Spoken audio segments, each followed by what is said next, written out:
This lesson is going to be about reviewing the metric system and also scientific notation. And I invite you to take notes in your journal and stop and pause as often as you need to. There will also be a video response form required for you to get a grade for viewing this video. Whenever we're working with measurements in chemistry, we're interested in expressing how big something is or how small something is, but we also need a way to reflect how accurate a measurement is.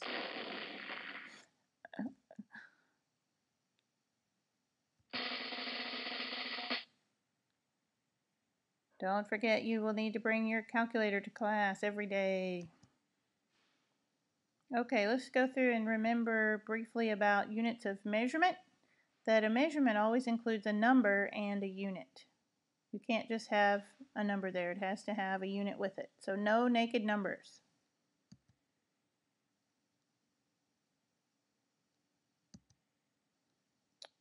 SI, I should get our French speakers to pronounce for me because I don't speak French, but this is basically a French name for what we know as the metric system, is what SI stands for,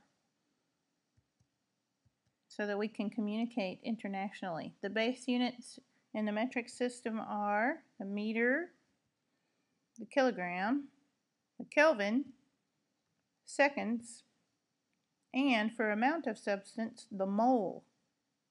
We use moles in chemistry quite a bit. Notice the abbreviation is MOL. That's the official abbreviation. And remember that metric prefixes may be used on most any unit in order to change the size. Many small units make a larger one. So if you have a whole lot of centimeters, it'll make up 1 meter. Mega prefix, capital M, means 1,000,000 times bigger. Kilo means 1,000 times bigger. Then you have your base unit in the middle. Deci means 1/10 or 10 times smaller. Centi means 1/100th or 100 times smaller. So centimeter means 100 times smaller than a meter. Milli means 1,000 times smaller, so 1,000 times smaller than a meter, or 1/1000th of a meter.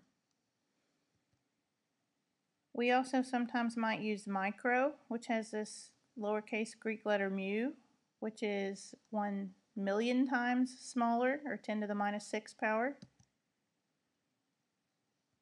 And if we go down even smaller, you can have a nano, for example, a nanometer, or nanogram, or nanoliter, which is 10 to the minus 9th in power, and it means a billion times smaller. I have to get all those zeros going. A billion times smaller than a meter. So there are 1 billion meters in a nanometer. Now let's review very quickly scientific notation. When we write with scientific notation, you're allowed to have only one non-zero digit to the left of the decimal. It can't be a 0, and you can only have one digit to the left. Each place the decimal is moved counts as 1 power of 10.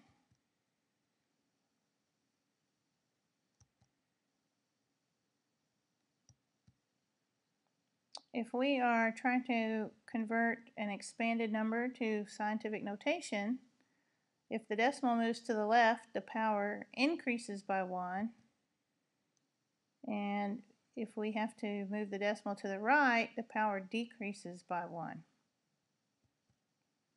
So here's some practice we can do. Let's take this example. If we have 127, and we want to put it in scientific notation, we can only have one digit to the left of the decimal that's not a 0. So you have to use the 1 and then put the decimal in here and make it 1.27. But when you do that, you change the magnitude of the number.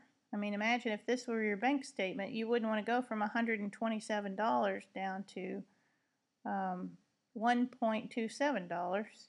So we have to use that power of 10 to keep the magnitude of the number the same. So when you move your decimal from after the 7 where it is right now, 1, 2 places so that it's only 1 digit to the left of the decimal. We've moved it 2 places to the left, so we increased the power of 10. So that's 1 times 10 to the second. Remember, 10 to the second means 10 times 10, or 100. So 1.27 times 100 is the same as 127. Okay, try the next ones on your own. Push pause for now. Try these couple of problems, and then you can check your answers.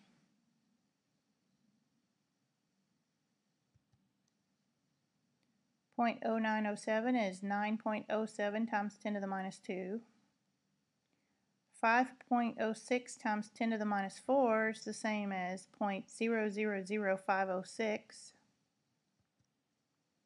2.3 times 10 to the 12th is the same as 23000000000, which is the, let's count up here, millionths, 10 millionths, 100 millionths, billionth, 10 billionth, 100 billionth, trillionth. So it's 2,300,000,000,000,000,000.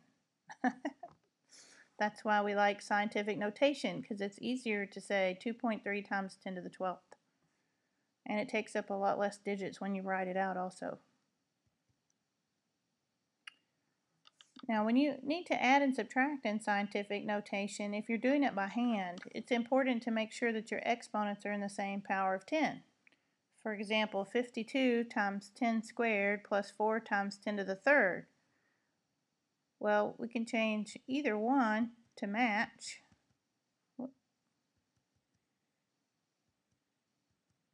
So if we want to put them in the same power of 10, it's probably best to change 52 times 10 squared is the same as 5.2 times 10 to the third.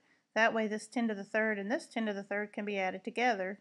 And then you add the numbers in front, 5.2 plus 4, that's where we get 9.2. And the 10 to the third, we just carry it down. Now, really, most of the time in chemistry, you'll be using your calculator, and I'll show you how to enter that on your calculator. But if you have to do it by hand, that's the way you go about it.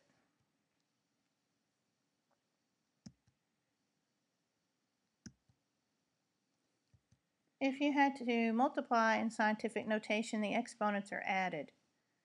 For example, 3 times 10 squared multiplied by 4 times 10 to the third. Well, 3 times 4 is what? 12. And then 10 to the second added to 10 to the third is 10 to the fifth. So your rough draft answer might be 12 times 10 to the fifth. But then, is that standard scientific notation? No, because you have 2 digits to the left of the decimal.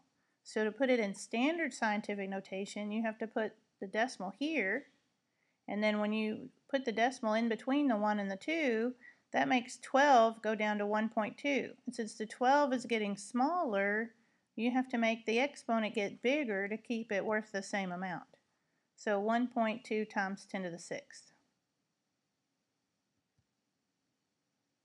When you divide in scientific notation, you have to subtract the exponents. For example, 50 times 10 to the 6th divided by 2 times 10 squared. Well, 50 divided by 2, 25, and 6 minus the 2 would be 4. So 25 times 10 to the 4th. Is that standard scientific notation? No. So we have to put the decimal where? The decimal goes here, in between the 2 and the 5. Does that make the 25 larger or smaller? Smaller. So what do you have to do to the exponent? Make it bigger. So instead of 10 to the 4th, it'll be 10 to the 5th. 2.5 times 10 to the 5th. Now, I'll show you this again in school, but if you have your calculator, you can look on your calculator for a little EE button or an EXP button, and don't enter the times 10 part.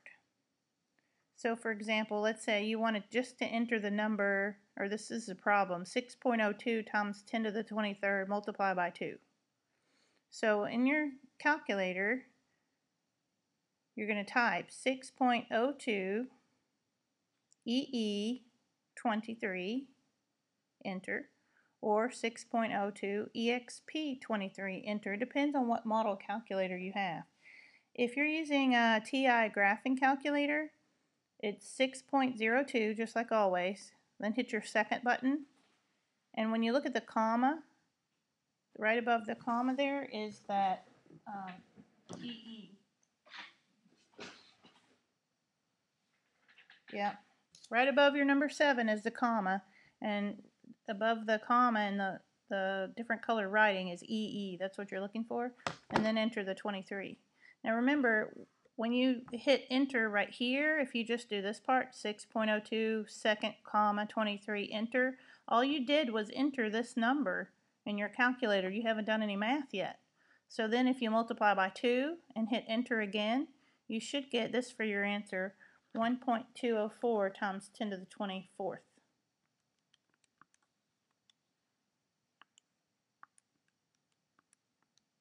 Yeah, and on my calculator it says 1.204 E24.